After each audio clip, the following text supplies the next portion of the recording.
I think I know most of you on the call. I'm Jennifer Rubenstein, Executive Director of Louisville Independent Business Alliance. Should we go do a quick run around the room? I think everybody knows each other, but let's do that, and then we'll dive into Local Leaders Roundtable. And Rebecca, I'll save your introduction for. Well, you know what? No, I'm just going to talk a little bit. I think, Matthew, you're the one that I don't recognize, and he is connecting to audio right now. But I do believe that everyone else is pretty darn familiar with Local Leaders Roundtable and what we're about. Oh, and we have someone else joining us here, so letting them in as well. So, as you know, we rotate different kind of subject area, different columns. We have our local hive, our what's new at AMIBA, and our nuts and bolts. And to me, this one kind of falls into all three categories, really, but I don't even remember which one we called it. But because we are seeking all of your input on this. Rebecca and I were chatting about how we measure our effectiveness just within our own organizations, and then how powerful would it be to have all those numbers from across the country? And so we thought, let's see what we can do. So that's kind of the subject of today's call, but I'm going to let Rebecca dive into that a little bit more. We're going to do just a quick round of introductions. Again, Jennifer, Louisville IBA, and let's go. Colin, you can be next. I'm Colin Murray. I'm Executive Director for Dane Buy Local in Madison, Wisconsin. Awesome. Kathleen. Hey all, Kathleen, Director Engagement with People First Academy in Michigan. Awesome. Jen Risley. Making sure there wasn't another Jen in the room. I know, just me and you right now. I'm Jen Risley from the American Independent Business Alliance, and I'm calling in from Keene, New Hampshire. Awesome. Theo. Hi, everybody. I'm Theodore Skiatis from Cambridge Local First, and I'm dialing in from Cambridge, Massachusetts. Awesome. Marianne. Marianne Miller, Program Manager, Stay Local here in New Orleans, and I'm going to tag Matthew, my associate. Oh, there you go. I believe he is still connecting to audio. I don't know. Sure. The little dots are still bumping up and down. Do you want to introduce him for us? Sure. Matthew can speak up Rashid. later when he. Yeah, Matthew Rashid is joining us today. He is a technology associate and has been, I will introduce this concept a little later if we don't get to it naturally in questions, but he and I have worked closely in the last little while on looking at membership works and other management systems that I'm sure all of us use a little differently. Yeah. Awesome. And Kim, welcome, Kim. Hello, my name is Kim Drew Kelly, and I am the Executive Director of Think Local First DC, which will now become Local First DMV. Awesome. Maida, let's hear from you. Yes, hi. My first time here. I am from the Ohio Sustainable Business Council in Ohio. And we're centered in Columbus, and we promote sustainable practice throughout the state and try to elevate small businesses. Glad to be here. Welcome. Thanks for coming. Wolf. Hi, I'm Wolf Nagley from Knoxville, Tennessee. I'm with the Foundation for Global Sustainability. Well, thanks, everybody. I'm going to turn it over to Rebecca to introduce herself and just dive in a little deeper to this topic.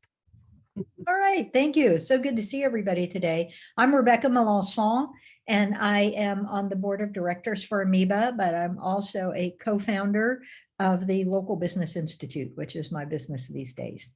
And so we've heard from a lot of you last year, bits and pieces over different local leader roundtable conversations about, wow, wouldn't it be nice if we had basic data from all the IBAs to sort of compare ourselves to and to gather our own information? And, because we're always looking to each other as a resource to say, well, how do you do this? Or what kind of turnout do you get at your events? Or whatever the question might be.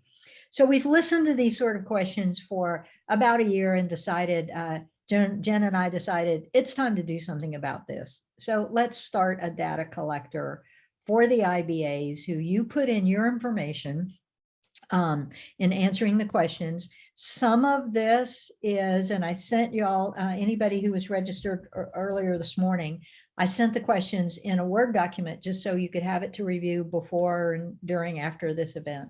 But I'm going to share my screen in just a minute. So we had 3 sets of questions. We had one set that would be answered quarterly. So, you know, number of members and things like that. We had a second set of questions purely on events. How many events? What are they? How many RSVPs? How many people come? Things like that. And then a last set of questions that would be annual questions that we would look to you to answer probably once a year or so. You know, number of people on your board, staff, questions like that. And then what we plan on doing with this data is basically sharing it with you. We're doing this for AMIBA members, is producing a quarterly report that says, this is what's happening in IBAs right now. That's aggregated information. But the really cool thing about it for you is at the end of the year, excuse me, you can do a specific report of just your IBA if you want. And it'll make a great little presentation to members, to your board, to your staff, the public, however you want to use it. But it'll give you that really nice data for the whole year and where you've gone and what you started with and what you're doing in a nice comprehensive way. So that being said, the conclusion that we come to is what you put into it is what you get out of it. So we can encourage everybody to do this. We're setting it up in SurveyMonkey so that you can return and add information at your leisure. We'll send out a little ping every quarter to say, hey, we're doing a quarterly report, so can you catch up? But if you want to do this weekly, if you're really on top of all your stuff, I can't imagine anybody having that much time, but if you do, but you can do it monthly, you can catch up at the end of the quarter. We're trying to make it as easy as possible. So today, what we want to do is kind of go through the questions and see, is this what you want to know? Because this is not about what AMIBA wants to know about you. This is what you want to know about you and your community of other IBAs. So it's, what kind of information do you want?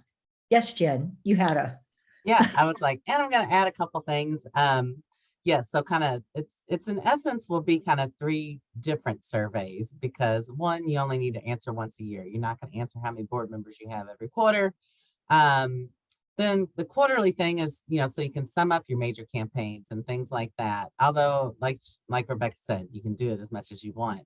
The events will probably be its own standalone that you can kind of, you know, you submit for an event and then a week later, I've had 2 more events. I'm going to submit these 2 events, you know, so you could do it either as the event happens or you could, you know, do it once a quarter, you know, however you want to handle that. And we did look into quite a few systems as far as where we wanted to store this data, you know, how did we want people to answer it? You know, we looked at Airtables and Google Sheets and kind of ended up settling on SurveyMonkey. Nothing was perfect, but with SurveyMonkey, we can publish a data form so that you can also see other people's results at the same as well as your own. So I'll also say that we are living into this and we're going to see how it works in practice and all that good stuff. But I do think it's important too that, you know, when you come back to your quarter, you know, to like, oh, it's the second quarter, I'm going to go back and put my information in. That SurveyMonkey will have that information already in there of what you've already done. So you know you've already covered all that and you can start from wherever you need to. And all that's geared to just making it as easy as possible for you to do this. It will help AMIBA because while we're not, you know, releasing anybody's information in any way, we'll look at it in the aggregate form to look at it with the view of, what services are needed? How can we help the IBAs? And then also it will help AMIBA when we apply for grants and other things to know the scope of what our collective reach is. That'll help tremendously. So that's why we've asked some of these questions are for both of us. So does anybody have any questions so far about what it is that we're doing? No? Okay. It's a super simple layout.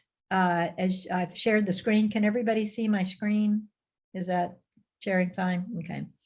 So, just put in your name, and then we set it up quarterly here for number of members, like how many members do you have each quarter? And this can easily show your growth or decline, but nobody's going to have a decline. So this will show your growth rate by quarter and by year. Hey, Rebecca, Yeah, can I ask a question on that? absolutely. You want it as of January 1st or as March 31st for the first quarter? As of March 31st. So the end. Yeah. Okay. Sorry, we'll probably just change that instead of saying quarter 1, quarter 2, we'll be like March 31st. I think we Okay. should put 30th, dates on that's what here. I mean. Okay. Can I'm you make taking notes, notes. Jen? I Okay. am. So, or put in parentheses, exactly what that means. And because we're not quite there yet, we can start this year, which is great. We have campaigns. Everybody does some sort of campaigns throughout the year. And we learn so much from each other and get such good ideas that we share about what kind of campaigns you do. These are marketing campaigns, advertising campaigns, programs that involve your members and bringing more business in their doors, things like that. And here it's just a list where you can name them and put a sentence or two. And then if you have files, because as y'all know, in the member resources section of the website, the members only resources, we have a lot of files of different programs that IBAs have done. And it's such a great idea resource just to go look at them as inspiring. So if you have anything that you'd like to share, you can just upload the file right here. Publications that you do, a lot of IBAs produce a printed directory or different kinds of guides or maps or whatever it is. Any notes you want to share and what you do there.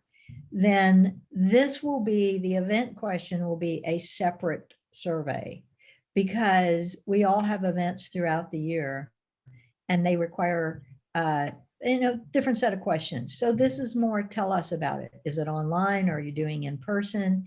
How many RSVPs? How many attended? Anything that you want to share about that event. Was it the most wonderful thing you've ever done in your life? Was it almost perfect, but you might do this thing differently or whatever you'd like to share. Then some questions about your social media. How many followers do you have on each of these? Obviously, ones that apply. Not everybody has Instagram. Not everybody does LinkedIn. But that gives us a little bit of nice range about reach for all the IBAs. And gives you a transition sense to of- the annual survey now. So the events was one thing. Right, sorry. And then social media, we didn't put a marker there, but I did, yeah. it's there I now. think Annual. okay, I'm zooming forward. I think oh, now I see what I did. I had a marker here and instead of copying it, I moved it and renamed it event questions. So these are the annual questions now are reach on all of these. Thanks so much, Jen. I just zoomed right past You're that. good. Number of staff, full-time, part-time, how many volunteers you have, how many board members you have, how many committees that you have. We'll probably add in what the committee names are, I think. Right, Too. Sorry. right. That was something I meant to say earlier. Now. Okay, right. Make a note. Add Ah, yeah. committee. Yep. Got it. And what is your projected budget? And what is your expected profit and loss for 2022? Also, and this is something that when I ran the Austin Independent Business Alliance, I really paid attention to this because when I took over, all our revenue came from basically one source and it was really scary and I wanted to diversify. So if you already keep this data, that's awesome. If you don't, it's an easy number to figure. And I think it really will help you focus, look and see and focus on where you need to focus on growing which parts of this. And it's just helpful to know. And that's our survey. We wanted to keep it, it's actually super short. So all of the questions from this one down about all this stuff, it's just a once a year questionnaire and we would send you that at the end of the year. And Although then we would probably send you one now for like to measure 2022. And then at the end of 2022, we'll send you another one that's kind of like wrapping up 2022 and looking forward to 2023. Right. And then the event questions will be in their own questionnaire, and you'll have the ability to take this segment of these questions and just add it again and again and again. So however many events you have. And so the quarterly part is really just these first 5 questions, and one of them is your name. So that's not even like a legit question almost. So those are what we gleaned from past conversations. And I'd love to hear what y'all think now. I did have Marianne email me and suggested that we ask, what kind of member management system do you use? So many of us struggle with what we're using and would like something else.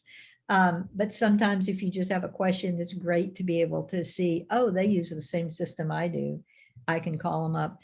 I know when we installed Wild Apricot, I think I called Jen like once a week for a while.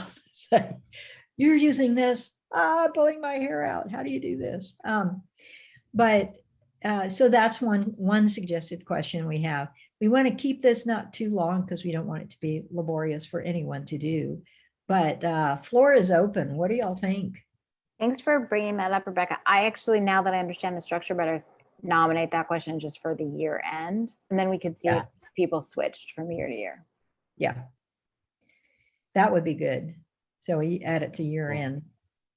I've got a note. And I think too, we have high hopes. It's not a definitive thing, but we might even be able to release a Canva template to you where you just fill in the numbers that you pull from your thing to make a nice little graphic that's easy. I like easy. And we could possibly do a graphic. I mean, the SurveyMonkey will produce its own report. That's true. And it can do it. They're good looking. You know, they're not amazing, but they're good looking. And we can do that for everyone, and we can do it per IBA. But if there's a need for it, we could also produce a small graphics for these in Canva, where you go in and just plug in your numbers and it just produces a small graphic with just your numbers, or maybe you compared to everyone else, the aggregate of everyone else. I'm just adding so much work for me onto this, but it's, but that could be super useful. These are all ideas. We haven't committed. All ideas, no promises. We're just doing the survey part right now, but yeah. And I do like that it's pretty straightforward. We try not to get too crazy with the questions. So I think you're raising your hand. Yeah, I have a question that what membership platform you're using is really useful, and maybe a little bit of a note as to why you think it's useful or not, or the pros and cons. Likes and dislikes. Yeah, something like that to give a little insight as to why. How about your top love and your top hate about your That would be great. I also tried to look at this and think, what things would I have wanted to know at AIBA that would have been really helpful for me? Is there anything, the thing that's not in here is this is all a lot of data.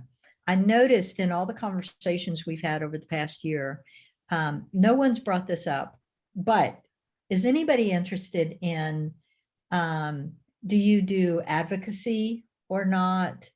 Do you work closely with your local government in any way? Those are more objective questions maybe, but is there an interest in anything like that?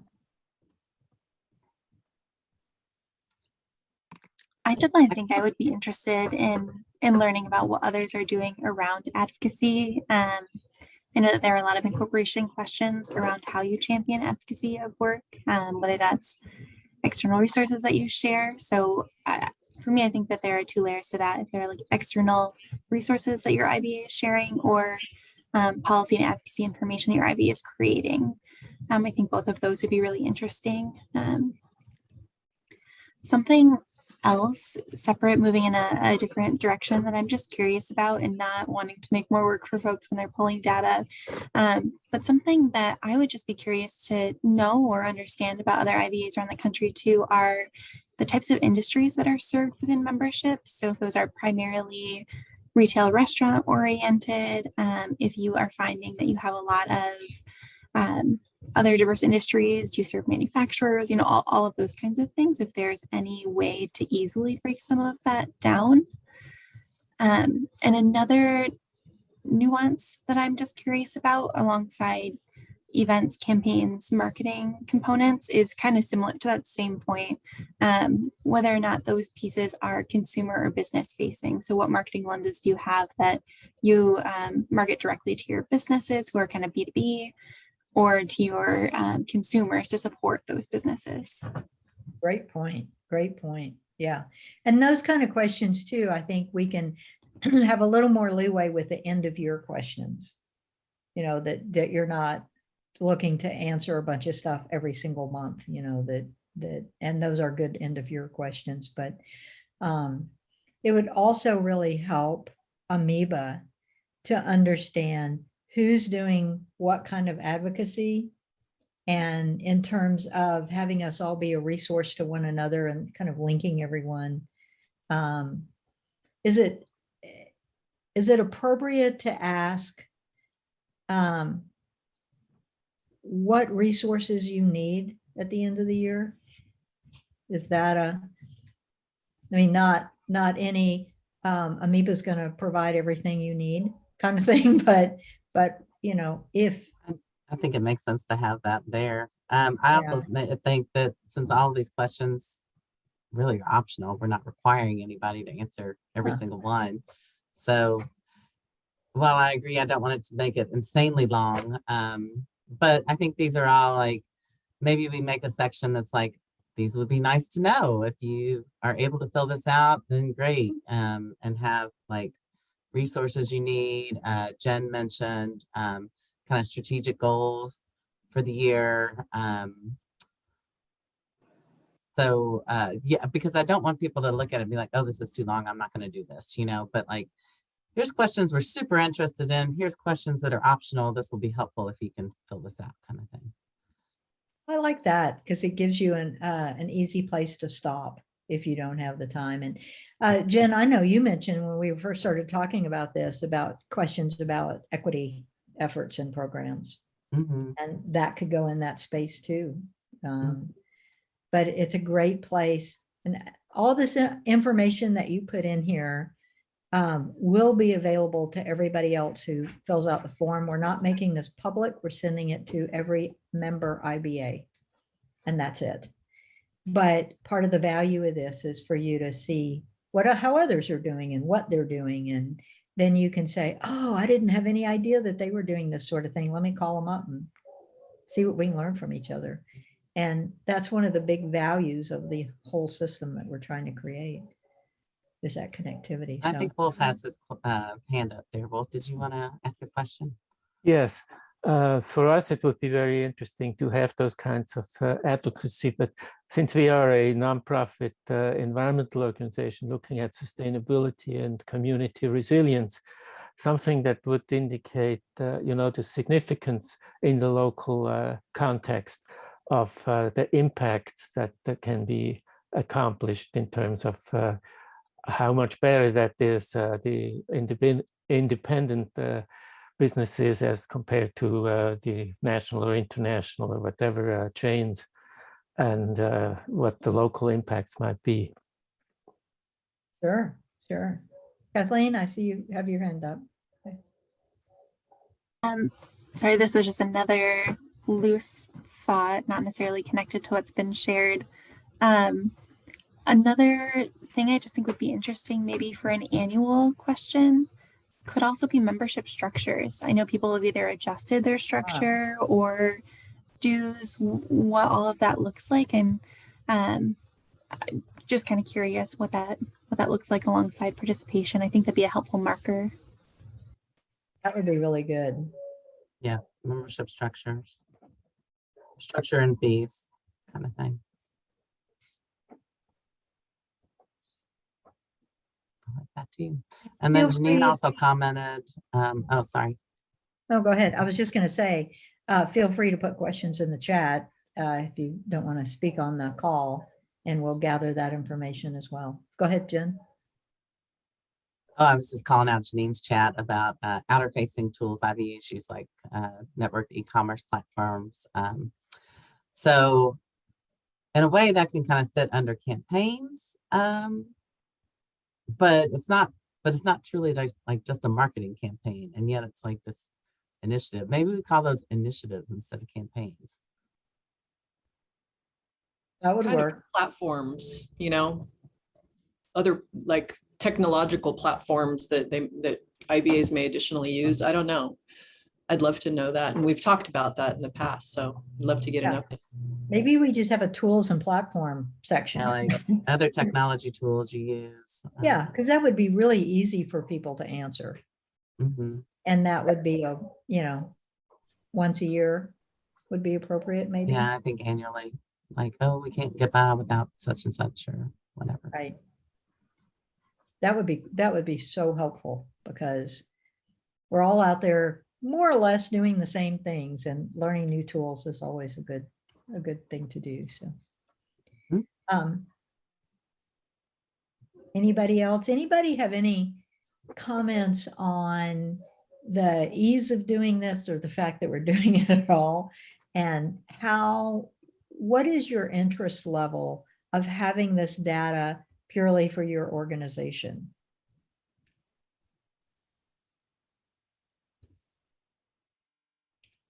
So when I worked back at the newspaper, we were a weekly alternative newspaper. We did something like this. It was called Financial Standards. So it was much more focused on the money end of the business, as opposed to we're doing a little more information there. But they did the same thing where they restricted it to only going out to those who filled out the survey that were part of the organization. So there were like 100 members, and usually about 50 or 60 of them would fill out the form. So those were the only ones that got that report. But that report was really, really valuable, and it showed you how you fit in with everybody else, and you could identify opportunities that you could develop in your business that somebody else is doing. And it didn't name anybody specifically, so you couldn't call them up and say, how'd you do that? But you could put it out on the forum, and they had a behind the scene forum place that you could post the question and get the conversation going. So I think it was a great idea, being able to share that information among us. I would fully support that. The one thought I had, and again, it's going to be more work for you, Rebecca, I apologize, but could we do end of 2021 report, so that when we do the end of this year, we can compare here? That's not a problem. We can easily do that. Yeah. So at least we've got a benchmark. Otherwise, we got to wait another year before we can start comparing numbers. Right. Would y'all fill out last year, just an end of year one? Like if we send it out next week and have that as a starting place, I think that's a great idea. And that's not difficult at all. You can copy these surveys and, do them separately. So, it won't be as accurate, but we could do it. Yeah. Sorry, Kim. Also, my thought is, and why I was really interested in this roundtable, because over the last 2 years, we've been in a pandemic. And I think we really have to completely separate year end 2021 from what year end of 2022 is going to look like, because we're now opening back up in the country, but there are a lot of things that go along with that. But nothing was business as usual for the last 2 years. And I feel like I'm in an island all by myself, and I'm on life support. And it was very promising to me to be able to come to a roundtable to get the pulse of what else is going on around the country. And so I'm really like, the fact that we're all still here at the end of 21 is enough of a benchmark for me. But really, how do we emerge out of this? I'm sure a lot of you are on life support, but how we revive and resuscitate our individual IBAs. And I think this will give us useful information at the end of 22 as to how we actually come back online, on board, and alive. So. Well said, and I'm so glad you're here today, because that's a large part of what this group is about. Is, you know, we're all somewhat isolated in our communities, right? Because our communities don't have multiple IBAs, but you're not alone. And all of us are here for you at any time. So never feel alone again, and know that you have a group behind you. And I know that AMIBA has done an occasional member survey in the past, but a lot of those questions were geared to what AMIBA wanted to know about you, not what y'all wanted to know about each other. And so I don't know if this is the very first, because AMIBA's been around for over 20 years, but I haven't seen anything of any kind of information like this. And just to be able to have this as a resource to look at and say who's done what. But of course, I'm going to go back and nag y'all a little bit, because all that starts with what you put in it. If everybody puts their stuff in it, it's going to be amazing. But if nobody fills it out, then it's not going to be hugely useful. So I'm the one who'll be writing those encouraging emails to remember to fill it out, so it's a resource for all of us. And since we're still perfecting this, you know, sometimes you're on a call and then you hang up, and later in the afternoon you think, oh, I should have said this, right? We've all been there. Any question that you think of, you know, in the next, let's say, week or so, just email me. It's rebecca@amiba.net, and we'll, you know, see where it fits to include it. So you don't have to think of everything right now. And I'll add to, Maida had mentioned in the chat and interested in learning about what educational needs are out there. I think that could hopefully be covered under kind of like, what resources do you need, this general question, so that, you know, folks, whether it's educational or other, you know, things that they think of, that we all know about that. So if we don't know, we can't help, you know? Exactly. But it will help somewhat guide AMIBA into directions of resources. The worst thing is when you pursue something and you find out this isn't what people needed.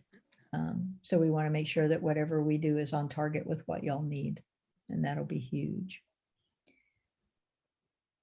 Well, unless somebody else has specific questions, this was a pretty simple local leaders. And I think we have some time. And one of the things that I've personally always loved about the group, and I think y'all have too, is that connectivity to each other. So if we're quasi done with this, I would kind of like to turn this meeting over to look at y'all and say, what's on your mind? What's your, give us a success story, or give us an obstacle you're dealing with, or where's your pain point, or just share those kind of conversations. Let's circle back real quick before we jump into that, Kathleen. We're thinking these reports will be published as a SurveyMonkey data share kind of site, but we'll probably be perfecting exactly how that's shared. So just to wrap that up. Okay, pain points, awesomeness.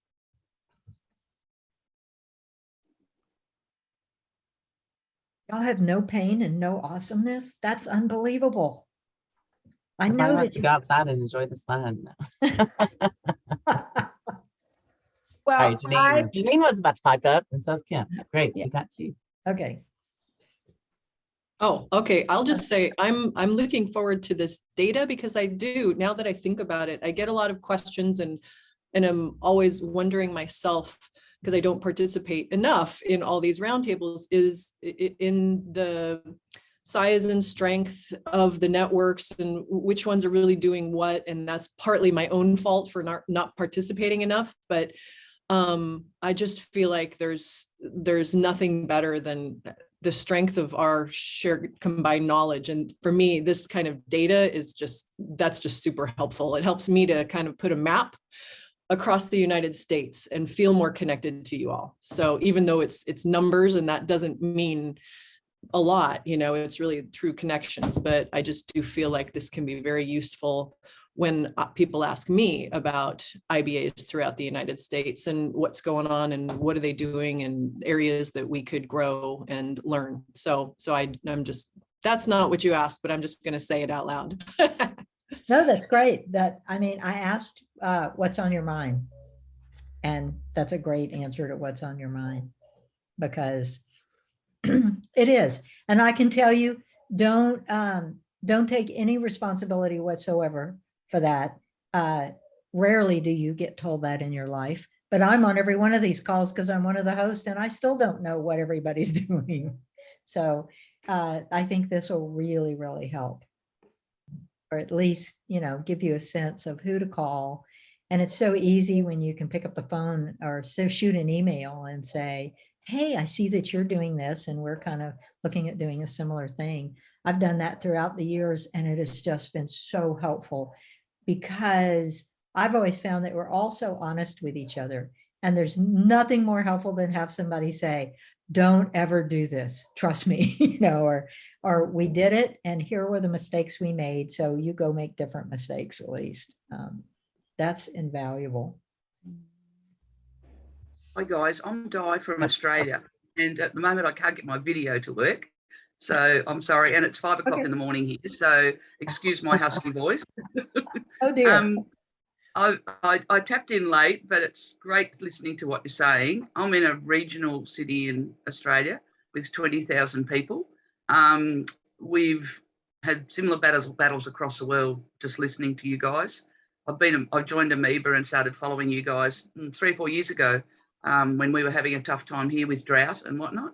And I often look at what's happening in the US and think, yep, that happens here too. So I feel that we're battling a lot of the same battles. But it's really interesting listening to what you're saying this morning. And I'm no longer a member of our Commerce Association here because I'm now a local councillor and I can't be. So, but I'm still very much in touch with them. And I've just been informing one of our ambassadors for the local Commerce Association about your work. And I think recently she might have actually joined as well.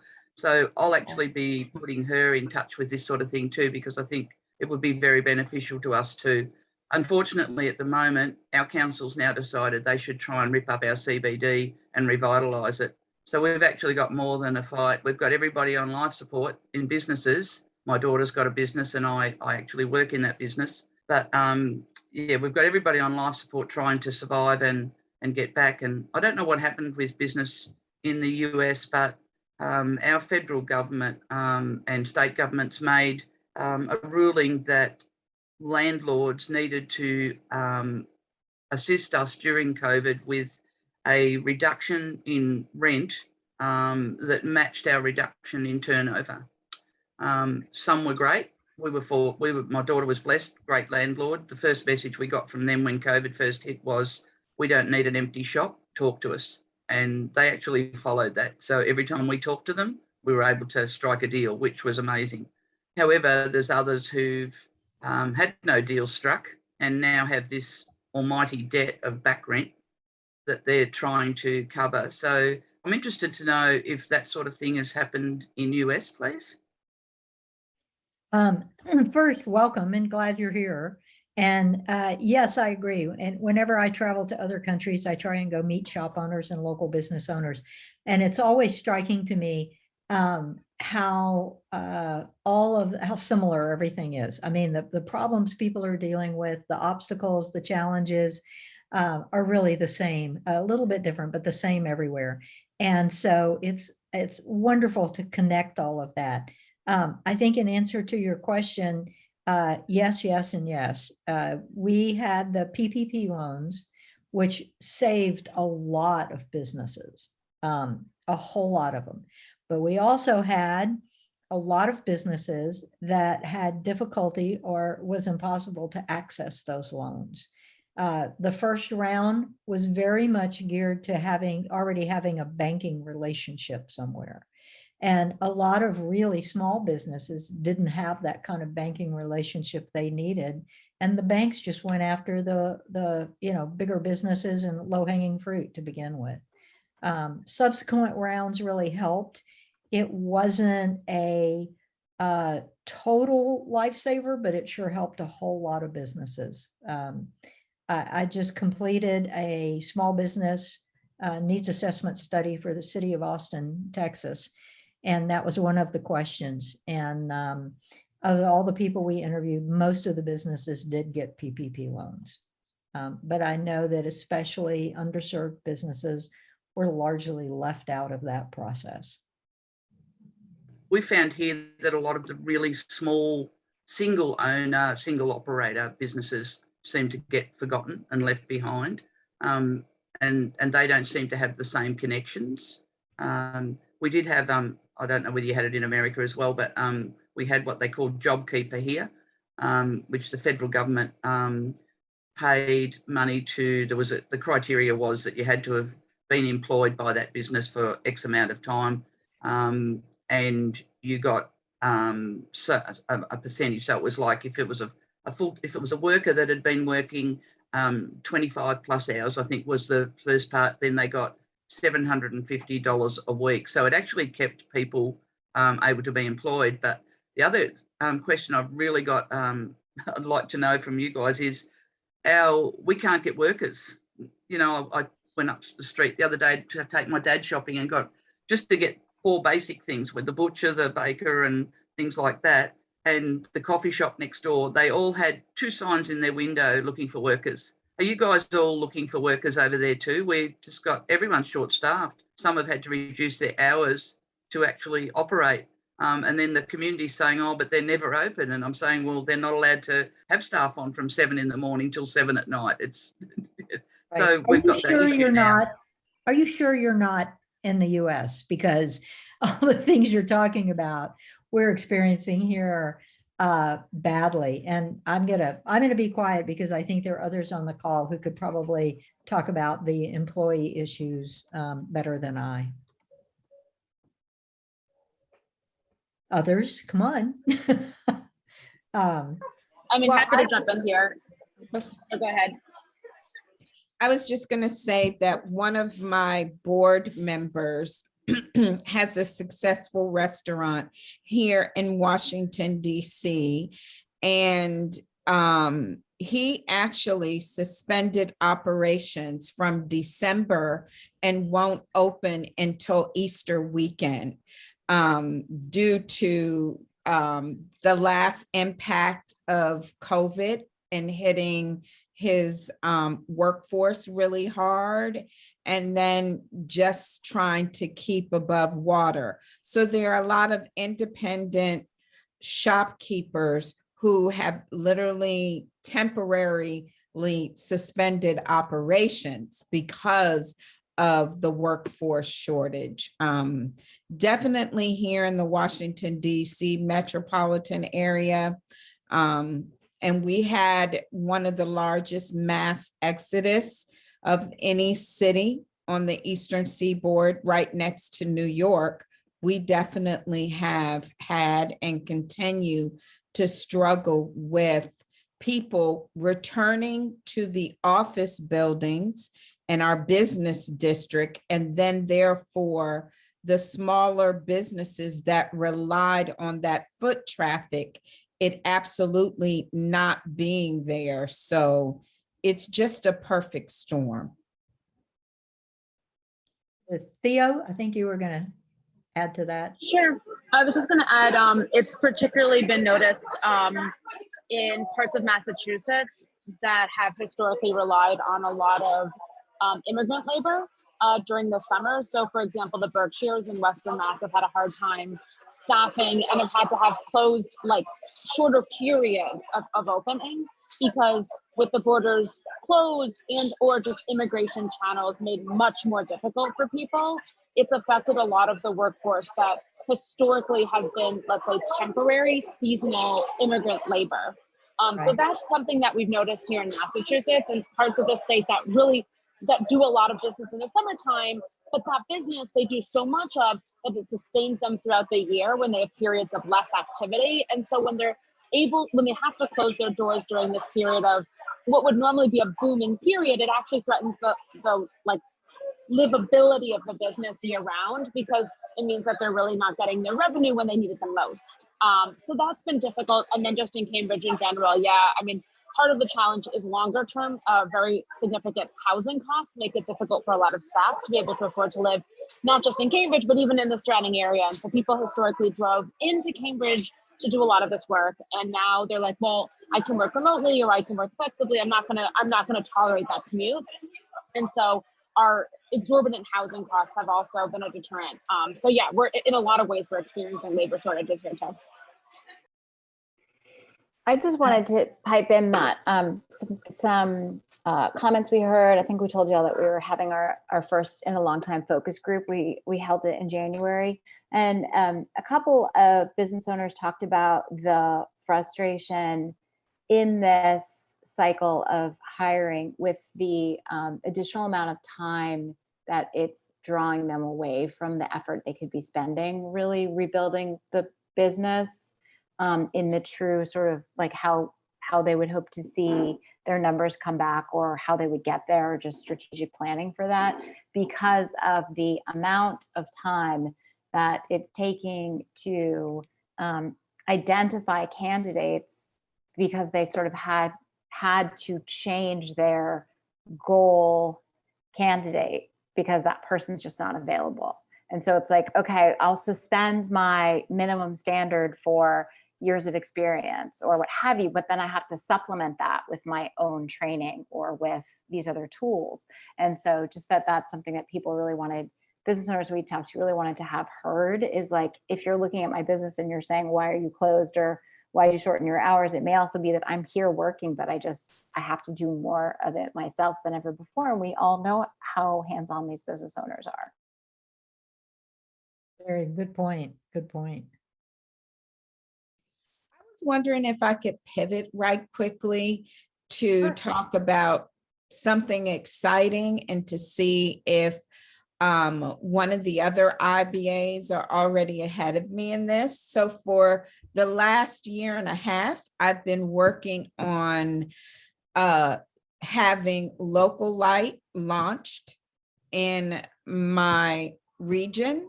And on March 15th, we will actually launch Local Light, which I'm really excited about. And I was wondering if there are any of you on this call now who actually use Local Light.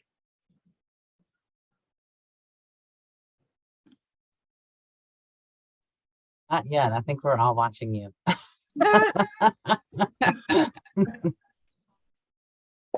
All waiting to see how it goes with you. So I know that there are a couple of IBAs around the country who are using Local Light. And now I'm trying to remember who it is, and I'm embarrassed to say I can't. Jen, do you know who might be using it? I know a lot of people were looking at it, but I remember going to an information call about it, and I'm not sure who actually, who stepped forward. So we just didn't have a capacity. We're still experimenting with our e-commerce site. So hopefully we can trade, like both, make them both successes, and then we can do both of them. But so we didn't have the capacity to take it on right then, but I'm not sure. Well, that would be, I guess Derek will know, right? Yeah. This will be a good question to come out of the survey, of what tools you're using, and then you can know. And if it's something you're looking at or thinking about doing, you can call up the IBA and say, well, you did this. And And so Kim, you can be prepared for a bunch of calls about local life after the survey. I'll be happy to take them. Let everybody learn from your experience. A lot of moving parts to get here. Yeah. It's not a simple thing. Mhm. But it's a tool that I think or something like it is very much needed. So we'll see how it goes. We'll see how it goes. We're putting all our eggs into that basket for sure. Could I Well, ask I hope- another question? Sure. I just wondered, do you find that a lot of your businesses that are really struggling and suffering have withdrawn, as in into themselves, and feel embarrassed to share, or aren't stepping forward to share? I feel as if here we've got a lot of, and I'm assuming it's worldwide, a lot of mental challenges from the flow on from COVID. And some people have been able to have the strength to actually step out and try different things and try to get excited about something, whereas others have withdrawn, and even someone who's normally been able to just step in and chat to them and know that it's confidential, you can see that they're withdrawing, that they're sort of not sharing. And it really concerns me about the ongoing effect of that. Anybody want to comment on your community and on that front? I can say that we definitely have felt the effects here in Madison as far as members are concerned, and depression, to the point that we lost one of our members to suicide. So it definitely has been an effect on us here.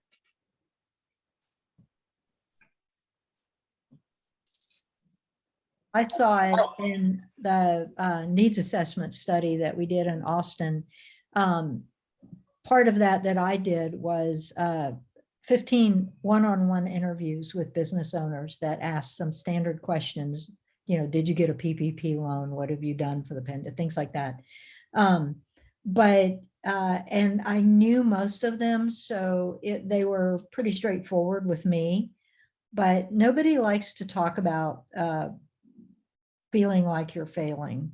It's very, very hard to step out and say that.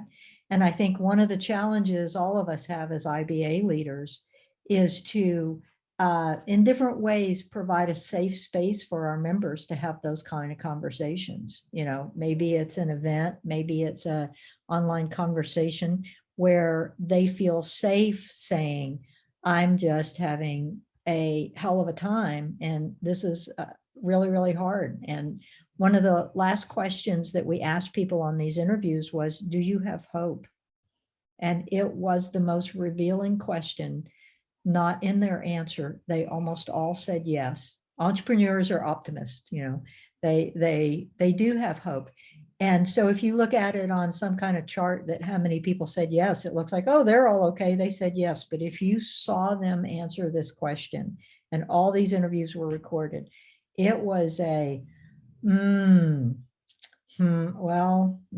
yes. And then a bunch of, I do, but, and it was the most revealing, to the point where I recently wrote a blog about those answers on the Libby website. But it was, you could see the pain and in what they were dealing with.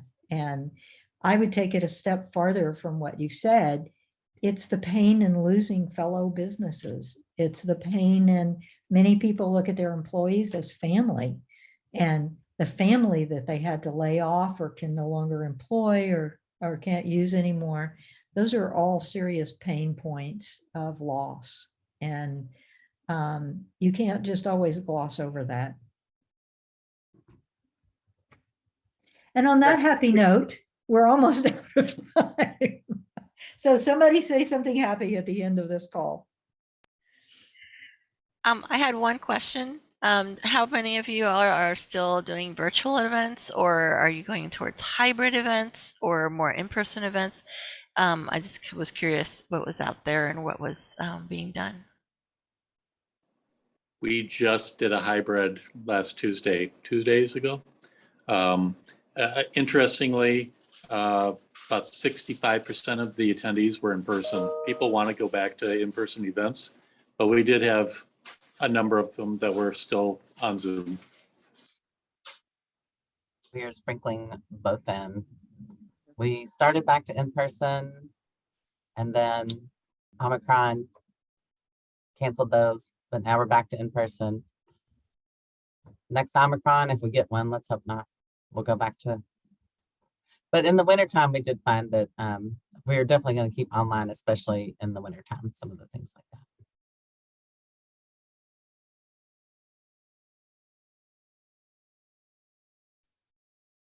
Anybody I will else? say for us event wise, it's been interesting as we've shifted a little bit. We've had more opportunity to work with statewide partners. And so there has been some leaning into the virtual space, even among the tension of wanting to come back in person, just to create accessibility for folks who are in far corners of our networks. So we're trying for the second year, less out of necessity. Our annual meeting tonight will be virtual. So it'll be interesting just to track and see who's joining that across the state versus what it would be like to hold another celebration around our annual work in person.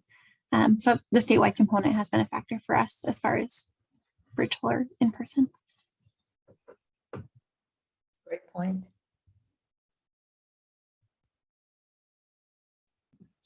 Well, we did a hybrid event in in November, which is usually our signature event. And it actually cost us a lot more to do hybrid. To deliver a hybrid event, you're missing pieces of an in-person event that would generate other income, as well as you write a lot of checks to deliver a hybrid where if it's a big signature event, you just cannot use Zoom. I know that 2021 towards the end proved a lot of Zoom fatigue. So while in 2020, we enjoyed high participation and we were doing a lot of programming just to make sure that people knew we were still there and that we were still there for them. However, we will do an in-person event May 4th that we had to move in September. So I'm really looking forward to that, as well as I believe the success of Local Light for us will have us actually getting out there again and circulating in the community in person. I think it has a large effect on an IBA to be able to get out there, reach and touch as they advocate for their members, or just to draw them in and building the community. You know, I'm really thinking that I'm gonna have to gin up and do some happy hours or some sort of just made up gatherings in between our signature events to, you know, get our members back, because we have lost a significant amount of our membership that is so bad. I don't even want to count it, but I'm hopeful. I'm hopeful that we can get out there, rebuild, and we're also expanding. We were just in the DC city limits, and now we have no city limits. So we'll be moving into municipalities in Maryland, which there are no IBAs in Maryland,